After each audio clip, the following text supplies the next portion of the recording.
Persuasion, it's a word often associated with manipulation, trickery, even deceit. But the truth is, persuasion is simply a tool. Like any tool, it can be used for good or for bad. Think about a hammer. You can use it to build a house, a symbol of security and warmth. Or you can use it to break a window, causing damage and fear. The hammer itself isn't inherently good or bad, it's all in how you wield it. Persuasion is the same way. It's about understanding the principles of influence and using them ethically to communicate effectively. It's about moving people, not manipulating them. In this essay, we'll delve into the world of persuasion, exploring both its ethical and unethical applications. We'll uncover common myths, dissect powerful techniques, and empower you to become a more discerning and influential communicator. One of the biggest misconceptions about persuasion is that it's about winning arguments, about always getting your way. This couldn't be further from the truth. Effective persuasion isn't about bulldozing your way through a conversation. It's about understanding the other person's perspective, finding common ground, and building bridges of understanding. Another myth is that persuasion is a skill reserved for salespeople, politicians, or other smooth talkers. In reality, we all engage in persuasion every single day.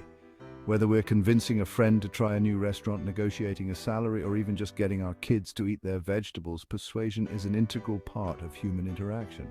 The key to mastering persuasion lies in understanding its true nature. It's not about manipulation, it's about connection. It's not about winning, it's about understanding. And it's a skill we can all learn and benefit from. Now that we've debunked some common myths, let's explore the fascinating world of ethical persuasion techniques. These are strategies grounded in respect, authenticity, and a genuine desire to connect with others. Ethical persuasion is not about manipulation or deceit, it's about fostering trust and understanding. One powerful technique is reciprocity. This principle suggests that when someone does something for us, we feel naturally compelled to do something in return. It's a fundamental aspect of human interaction. For example, if a colleague helps you with a project, you're more likely to offer your assistance when they need it. This creates a cycle of support and cooperation. This principle isn't about keeping score, it's about fostering a spirit of mutual support and generosity. It helps build a positive and collaborative environment. Another effective technique is scarcity. When we perceive something as scarce or limited, we tend to value it more. This can drive people to act quickly and decisively. This principle is often used in marketing, but it can be applied ethically in other areas of life as well. The key is to ensure that the scarcity is genuine and not artificially created. For instance, if you're trying to convince your team to adopt a new software, you might highlight its exclusive features or limited availability, emphasizing the unique benefits they'll gain by embracing this change. This can create a sense of urgency and importance. These are just two examples of the many ethical persuasion techniques available to us. There are numerous other strategies that can be employed to influence others positively and ethically. By understanding and applying these principles, we can communicate more effectively, build stronger relationships, and create positive change in the world around us. Ethical persuasion is a powerful tool that, when used correctly, can lead to meaningful and lasting impact. Let's delve deeper into the power of reciprocity, a fundamental principle that shapes our interactions and relationships. This principle is deeply ingrained in human nature, influencing our behavior in subtle yet profound ways.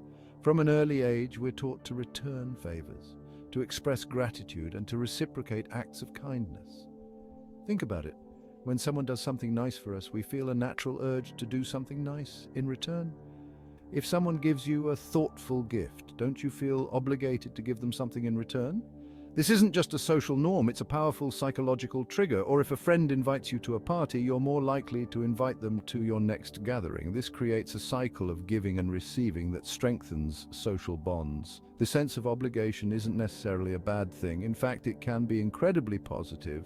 It's what allows for cooperation and trust to flourish.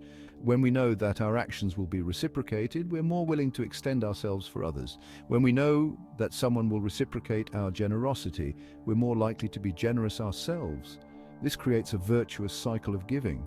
In a professional setting, you can leverage reciprocity by offering your assistance to colleagues, sharing your knowledge freely, and going the extra mile to help others succeed. This not only builds goodwill, but also fosters a collaborative environment.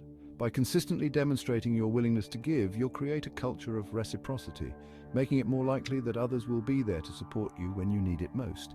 This mutual support can be a cornerstone of a thriving community or workplace. Remember, reciprocity isn't about keeping score. It's about creating a positive feedback loop of mutual support and kindness. It's about fostering a spirit of mutual benefit and building strong, lasting relationships based on trust and goodwill. When we give without expecting immediate returns, we build a foundation of trust that can lead to deeper, more meaningful connections. Now let's explore the persuasive power of scarcity and how it can drive human behavior.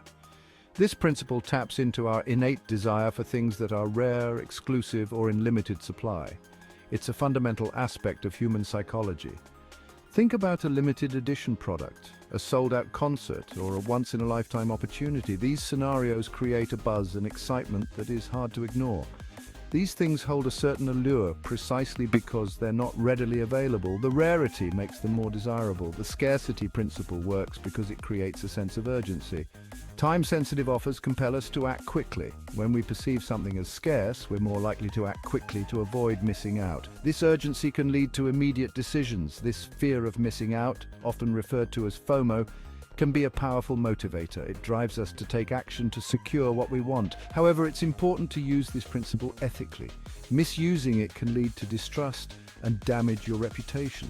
Don't create artificial scarcity or mislead people about the availability of something just to make a sale or get your way. Transparency is key. Instead, focus on highlighting the genuine, unique selling points of your product, service, or idea. Authenticity resonates with people. Emphasize the benefits that people will miss out on if they don't take action. Show them what they stand to gain. By understanding the psychology of scarcity, you can create a sense of urgency and encourage people to make decisions that are aligned with their best interests. This approach builds trust and long-term loyalty.